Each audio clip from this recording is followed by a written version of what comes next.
सबसे बड़ी योग्यता वो होती है कि वो सही निर्णय लेता है, समय पर निर्णय लेता है और अपनी पूरी आस्था और उसके साथ उन निर्णयों पर कार्यान्वित करता है। तो अगर आपको भारत के विकसित भारत का नेता बनना है, किसी भी क्षेत्र में हो, साइंस में हो, टेक्नोलॉजी में हो, सिक्योरिटी के क्षेत्र में हो, आपको निर्णय लेने पड़ेंगे और यह निर्णय लेने की क्षमता आपको अभी से विकसित करनी पड़ेगी। आप लोगों ने बहुत कुछ पढ़ा है, आप भारत के जागृत युवक हैं। निर्णय कैसे लें, बहुत सारे मोटिवेशनल स्पीकर्स बताते हैं। मैं उस बारे में ज्यादा नहीं कहना चाहता।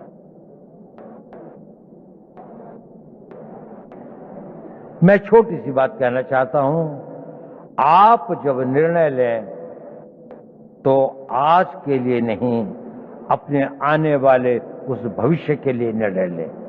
दूरदर्शी भाव से निर्णय लें। आज का निर्णय तो लगता है कि ठंड बहुत है, रजाई में बैठे रहें, लेकिन अगर आपको कंट्री को रिप्रेजेंट करना है तो आपको लगता है नहीं, मुझे 4 बजे दौड़ने के लिए जाना ही चाहिए, मुझे अपनी फिजिकल फिटनेस रखनी चाहिए।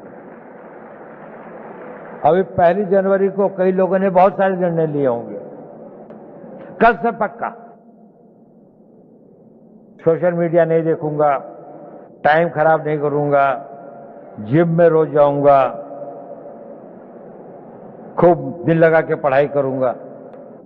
कुछ करते हैं, कुछ नहीं करते।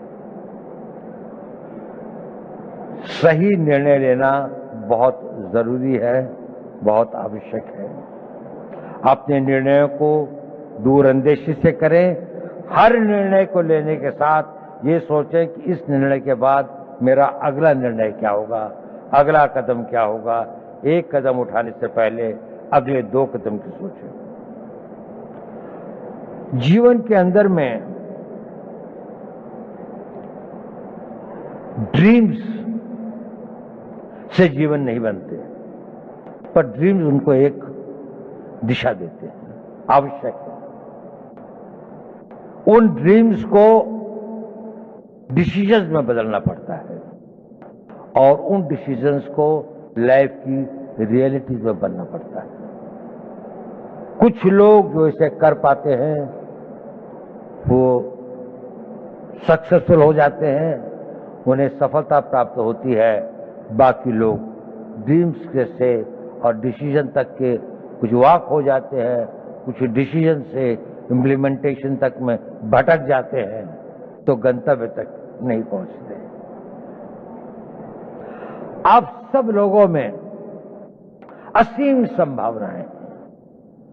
आप में यौवन की ऊर्जा है, आप में बड़े बड़े सपने हैं, आप में वो शक्ति है, आप में वो प्रवाह है जो ये कहता है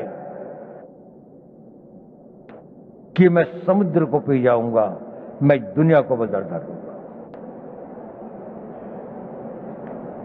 उस तरह की शक्तियों को लेकर आप आए और आप बहुत भाग्यवान हैं कि आप उस भारत में पैदा हुए, एक स्वतंत्र भारत में। ये स्वतंत्र भारत हमेशा ऐसा नहीं था जितना स्वतंत्र आपको दिखाई देता है। सदियों तक हमारे पूर्वजों ने इसके लिए बहुत कुर्बानियां सही, बहुत अपमान सहे, बहुत असहायता के दौर से गुजरे। कई लोगों को फांसी चढ़नी पड़ी। भगत सिंह को फांसी के फंदे को स्वीकार करना पड़ा, सुभाष बोस को जीवन भर संघर्ष करना पड़ा, महात्मा गांधी को सत्याग्रह करना पड़ा और अनगिनत लोगों को अपनी जानें देनी पड़ी। ये संघर्ष चलता रहा। हमारे गांव जले, हमारी सिविलाइजेशन को समाप्त किया गया, हमारे मंदिरों को लूटा गया और हम एक मूक दर्शक की तरह असहाय होकर इसको देखते रहे। ये इतिहास हमें एक चुनौती देता है।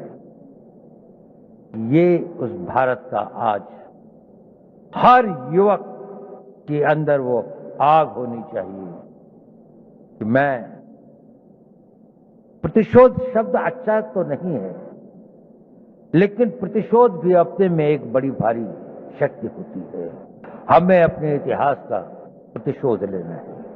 हमने इस देश को फिर वहां पहुंचाना है जहां पर हम अपने हक, अपने विचार और अपनी आस्थाओं के आधार पर एक महान भारत का निर्माण कर सकते हैं।